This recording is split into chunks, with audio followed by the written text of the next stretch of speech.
Manuel Osorio y Rafael Piña, representantes del Grupo Municipal de Opción Sanpedreña, han hablado en una entrevista con Miguel Luengo, de Amarillo Estudios, arquitecto madrileño que fue el encargado de realizar en su día el proyecto del nuevo pabellón cubierto para San Pedro Alcántara.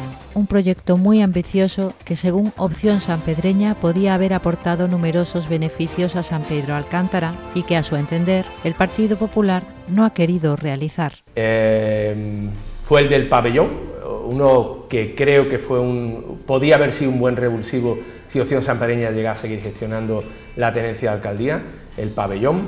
Tenencia de alcaldía que en aquel entonces pues estaba mi compañero Rafael Piña gestionando mientras que yo hacía las labores de Hacienda, y proyecto que nos pudimos encargar y lo hicimos a don Miguel Luengo, arquitecto de Madrid, que fue el que nos hizo ese proyecto base y con el cual queremos hablar un poco sobre los parabienes de ese proyecto. Creíamos que y creemos y estamos convencidos, porque así debe de ser. Para hacer un pueblo de futuro tenemos que hacer proyectos de envergadura, y ese lo era, ¿no, Miguel? Un pabellón polideportivo que en su momento respondía a las demandas de los ciudadanos, que se expresaron también de una forma, yo creo que también muy democrática, en diferentes reuniones y demás. Dieron como resultado al final una infraestructura que, al menos desde mi punto de vista, se consideraba tanto de presente como de futuro. Sí, yo creo que, y además por contextualizar ese comentario que nos decía Miguel, es que todo el proyecto base emanó de la mesa de distrito, de la mesa del deporte del distrito, donde, creo recordar, Miguel, tú me rectificas si no es así, tú hiciste un proyecto que teóricamente no reunía pues todas esas demandas que tenían los distintos segmentos y las distintas disciplinas deportivas, y fue, como bien dice Miguel, dentro de esas reuniones, que hubo varias con todas las disciplinas deportivas, no vamos a nombrar ninguna porque teníamos de todo y tuvimos de todo, y con ello se llegó a consensuar este proyecto base que tenemos detrás. Sino de que tenían que cortar, porque había una demanda superior, y por no tener instalaciones adecuadas en San Pedro para hacer sus entrenamientos y demás, pues no podían admitir más niños, ¿no?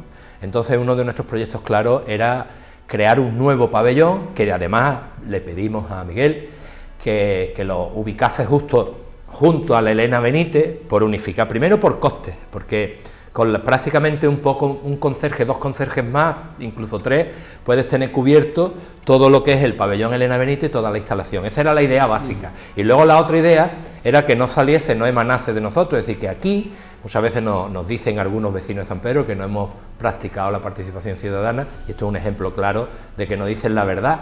Es decir, nosotros reunimos a todos los clubes, se le invitó a todos los clubes, luego que vinieran todos, no, pero hubo una importante mayoría de clubes a los que acudieron a esa reunión, y ellos le trasladaron las demandas, y él las fue recogiendo, hizo un primer proyecto más pequeño, y luego, viendo que cuando ya presentó, vieron las ideas, que necesitaban más pistas, aquí se primó, y además eso lo recuerdo perfectamente, entre hacer un pabellón para grandes eventos, para equipos de grandes categorías, para jugar en primera, en segunda división, etcétera, etcétera, o un pabellón que fuese adaptable, que fuese funcional, con muchas pistas para entrenamiento de los clubes, y luego hacer sus competiciones, o bien en el Elena Benítez o en este. Esa fue la idea. Para el pueblo, para el pueblo, efectivamente. Pues Miguel, si te parece, por lo menos dar una pincelada de lo que teníamos en el pabellón y de los parabienes del mismo.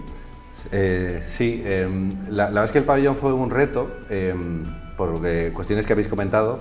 Yo creo que la primera, y muy interesante desde el punto de vista social, que tenía que ver con precisamente responder a la demanda o a las demandas de esos clubes deportivos. Yo creo que al final era un pabellón que en lo funcional consiguió encontrar la manera de responder como una infraestructura a la demanda real, ¿no? La arquitectura sin funcionalidad no es arquitectura, quizás sea arte, pero no es arquitectura. Yo creo que este edificio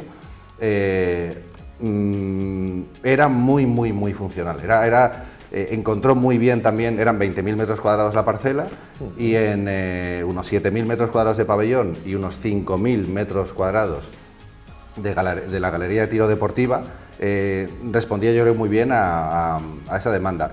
La compañía Títeres en Escena representó ayer en el Teatro Ciudad de Marbella la obra La caja de los juguetes, en la que una muñeca de trapo bailarina despierta a medianoche e invita a bailar a todos los juguetes que viven con ella dentro de la caja.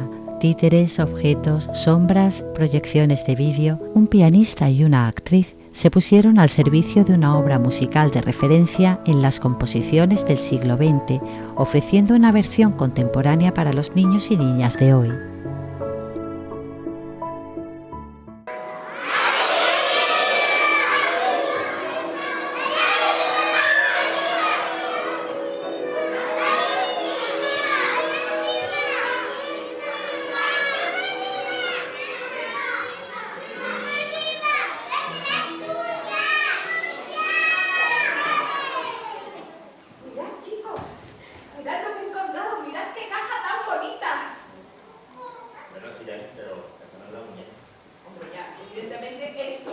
Esto no es una muñeca, pero vosotros hacíais ahí detrás de ti. Yo vi que no había nada, ¿eh? Así que no me... Yo vi que estaba arriba. Mira, yo miraba arriba y arriba no había nada.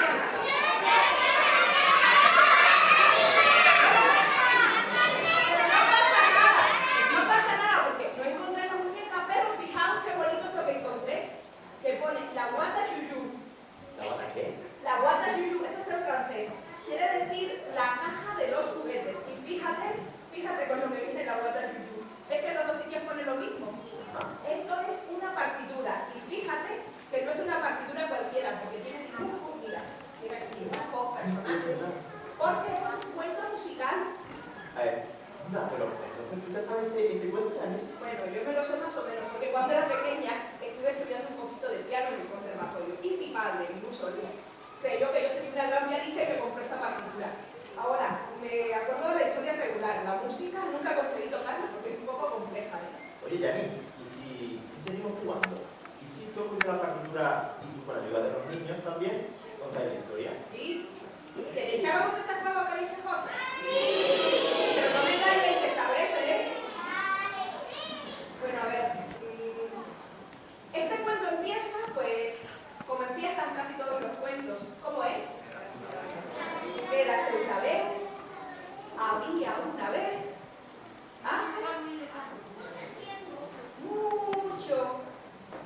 mucho tiempo, una caja de juguetes abandonada en un desván.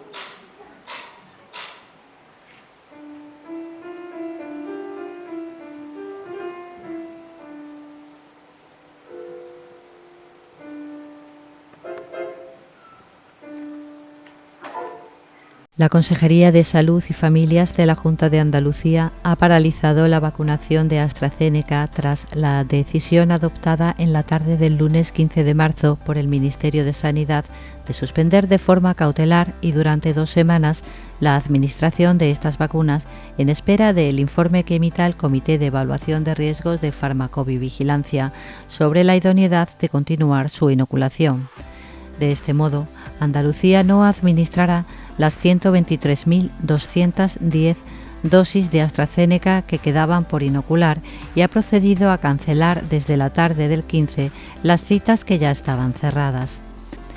Hasta el día 15 de marzo se han administrado en total 211.600 dosis de AstraZeneca en Andalucía, de las que 46.030 corresponden al lote ABV 5.300, sin que hasta el momento se haya identificado ninguna alerta de reacción adversa grave en la red de farmacovigilancia de Andalucía vinculada a las mismas. Las personas que ya han recibido la primera dosis de la vacuna AstraZeneca no deben seguir a priori ningún protocolo en concreto, pero sí es necesario una vigilancia activa de las mismas. Por otro lado, la Junta de Andalucía continuará con normalidad durante los próximos días el protocolo de vacunación vigente con la administración de Pfizer y Moderna a los grupos correspondientes.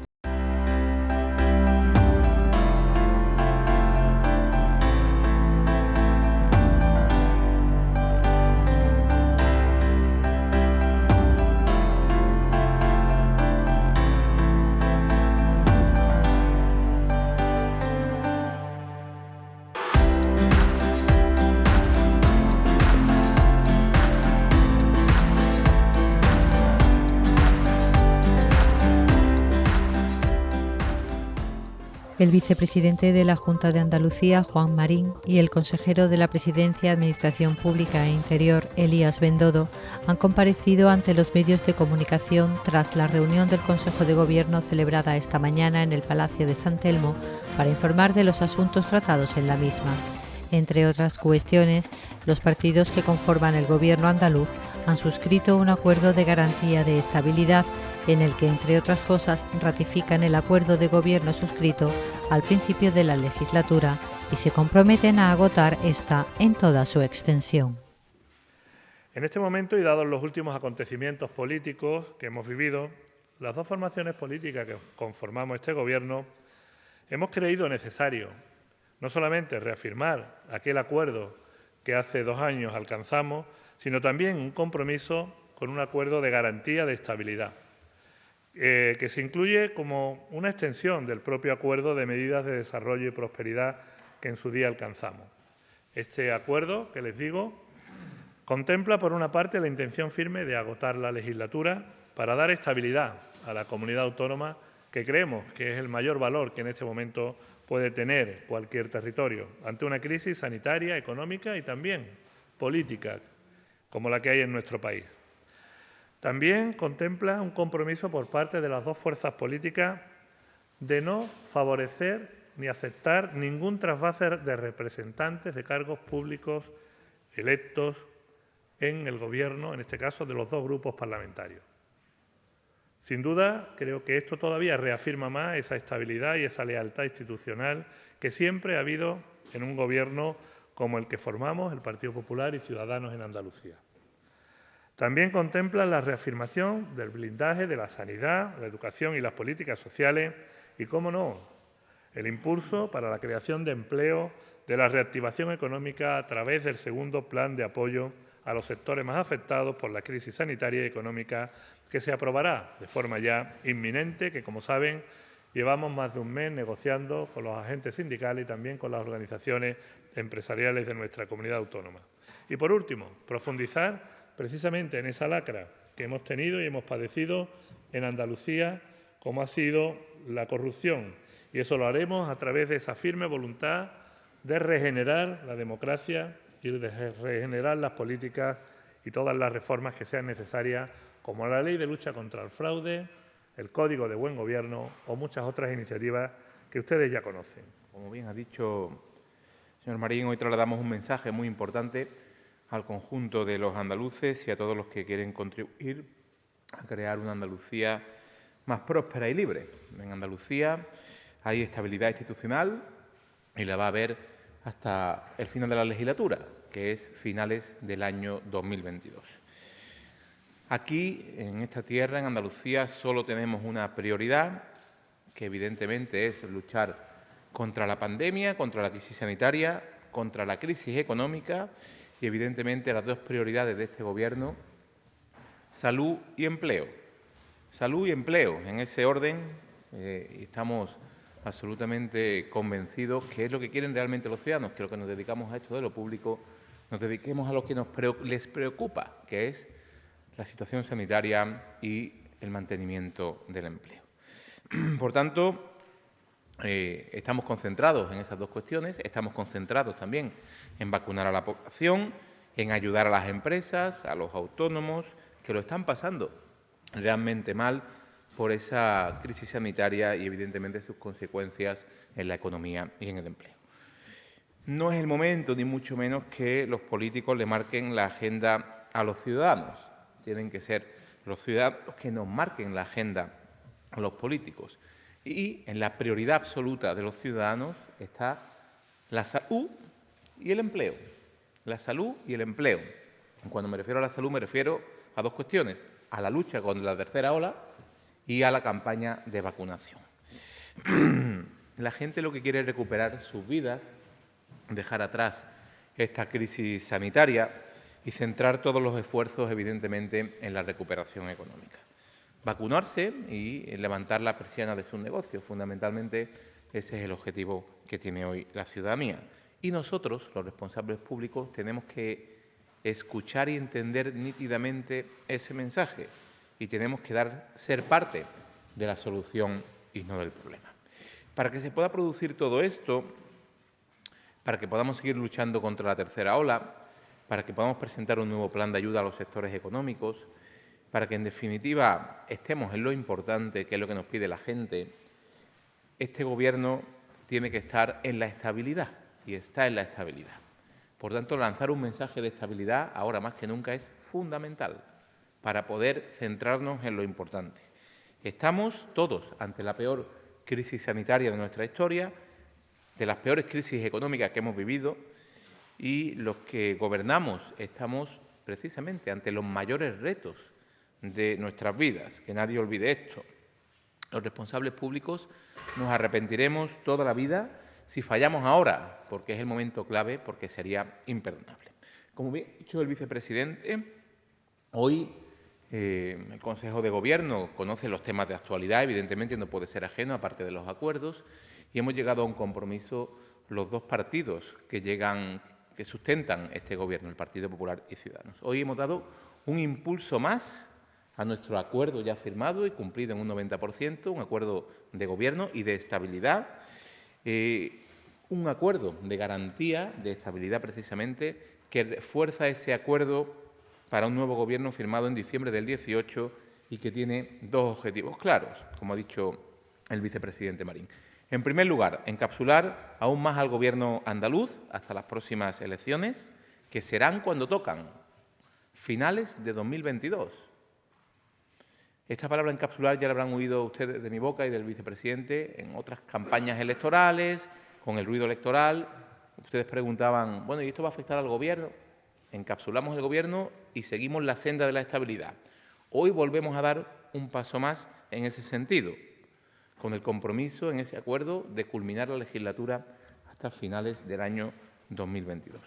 Responder a los problemas de los ciudadanos, evidentemente, ganarle la partida a la pandemia, blindar la educación, la sanidad y las políticas sociales, seguir con esta agenda reformista de bajada de impuestos, poner en marcha un nuevo plan de ayuda a los sectores afectados que aprobaremos de forma inminente y que Andalucía sea la primera comunidad en coger el tren de la recuperación. Estas son nuestras estrategias, nuestra hoja de ruta, nuestras coordenadas para el próximo año y medio que queda de legislatura. Cumplir la legislatura hasta su final y para ello dar un impulso a nuestro acuerdo de estabilidad que para que no haya, como bien ha dicho el vicepresidente, ningún elemento distorsionador, llamémoslo así, en lo que se refiere a la estabilidad de los dos partidos que sustentan el Gobierno, durante estos 2 años, durante este año y medio, vamos a mantenernos cada uno donde estamos, cada uno donde estamos. Y esa es la mejor forma de dar estabilidad a este Gobierno.